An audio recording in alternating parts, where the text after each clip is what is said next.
Hey guys, it's Daniel from Valve Tec, and before we get into today's video on Valve's response to the TF2 unusual crate depression, I might be live streaming tomorrow. There will be a poll running throughout the video in the top right. Just open that up and vote. I'm currently choosing between TF2, Minecraft, and a Doom Ultra Nightmare campaign run. However, I am open to playing other games, so be sure to vote for that or leave your own response down in the comments below. However, without wasting any more of your time, guys, let's get into the topic. Hey guys, it's Daniel from Valve Tec, and today I have some big news regarding the unusual depression of 2019 in TF2.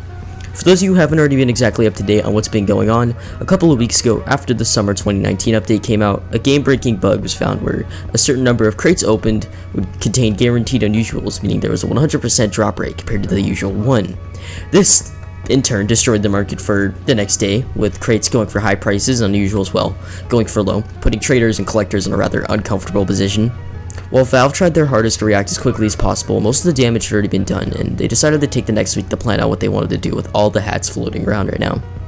And well, the time has finally come. Around 19 hours after the time we're recording this, Valve officially responded on Twitter with what the next move is, and in all honesty, it's pretty good stuff. On the evening of Thursday, July 25th, a bug was introduced that allowed some older crates to grant an unusual hat on every opening. We fixed the bug the following morning and decided to trade lock the hats from the bug crates while we evaluated the situation. Over the past week, we have been discussing ways to address this situation with the goal of minimizing the impact on the TF2 community as a whole, while preserving the experience of customers who had simply opened a crate, made a trade, or purchased from the market on the 25th, unaware that a bug produced their item.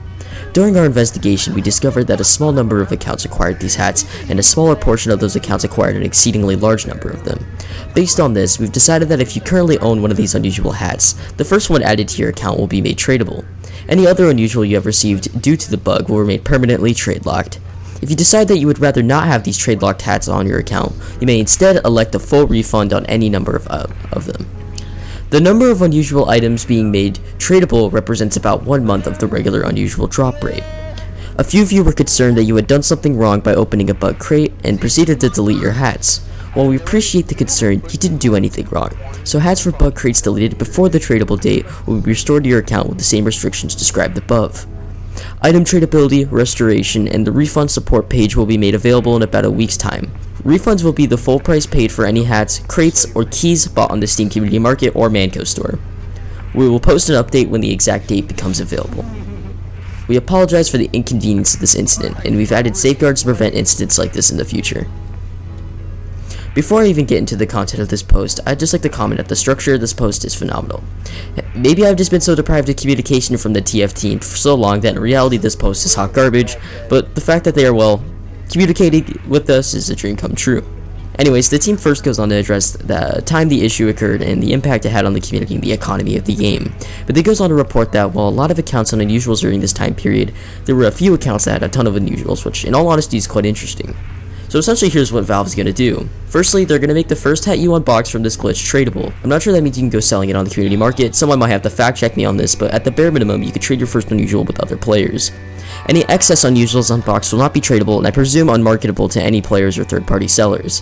However, if you'd like to have these trade-locked hats completely gone out of your account and don't want to delete them, Valve will give you a full refund for those untradable hats, which is really cool on their part. My favorite part about this post is the second section where Valve basically takes full responsibility for their actions by mentioning this glitch isn't anyone's fault but theirs, and the player isn't at fault for unboxing or abusing this glitch. Any deleted hats from this time period will be returned to players who felt they were wrong in abusing this glitch. Finally, they close off by apologizing for the incident and explaining they have further security measures in place to prevent the economy from dying again.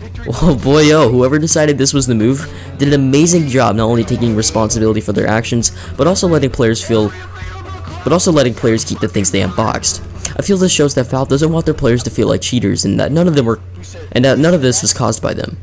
Some people may be mad at the update, which makes sense. A lot of people were counting on Valve just to flat out delete all the hats in the game unboxed during that time. However, they did go on saying that having one unusual hat tradable out of someone's inventory is equal to about a month's worth of unusuals floating around the trading system. So in all honesty, it's fair game. Valve lets players keep their hats and trade one, and we get a little bit more communication from the team. Let's just hope radio silence doesn't happen again for the next couple of months, leaving me with one question. Valve, what's the heavy update?